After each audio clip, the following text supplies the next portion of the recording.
रवींद्र वस्त्रनिकेतन सलगरे घेऊन आले दिवाळी महाफेस्टिवल। 1 ते 30 ऑक्टोबर पर्यंत ऑफर्सचा धुरळा आणि खास दिवाळी गिफ्ट। नारायणपेठ साडी 333, काजूकतली पैठणी 693, गजलक्ष्मी पैठणी 754, राजहंस व Kalanjali Paithani 747, linen shirt 387, khadi shirt piece 243 आणि बॉयज शर्ट फक्त 199 मध्ये।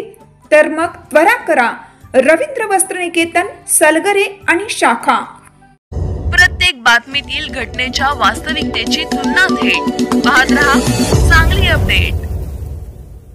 करगणीतील दुचाकीस्वाराचा कागलजवळ नदीत पडून मृत्यू।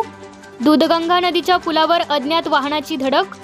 दूधगंगा नदीच्या पुलावर अज्ञात वाहनाने धडक दिल्याने दुचाकीस्वाराचा नदीपात्रातील दगडावर आदळून जागीच मृत्यू झाला।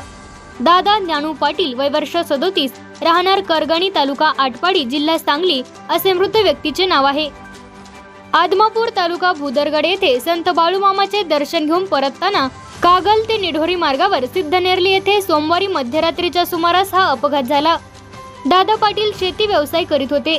ते आपल्या दुचाकीने MH10 2803 वर एकटेच आदमापूर येथे बाळूमामांचे दर्शन घेण्यासाठी गेले होते। दर्शन आटोपून रात्री उशिरा गावाकडे परतत असताना सिद्धनेरली परिसरात दूधगंगा नदीवरील पुलावर समोरून येणाऱ्या अज्ञात वाहनाने त्यांच्या दुचाकीला जोरदार धडक दिली। या धडकेमुळे दुचाकी पुलाच्या लोखंडी अँगलला जाऊन धडकली। त्या क्षणी ते दुचाकीवरून उडाले आणि खाली नदी पात्रातील दगडावर आदळले। धडक इतकी जबरदस्त होती की त्यांचा जागीच मृत्यू झाला। अपघातानंतर अज्ञात वाहन चालकाने घटनास्थळावरून पलायन केले। घटनेची माहिती मिळताच कागल पोलीस ठाण्याचे कर्मचारी घटनास्थळी दाखल झाले।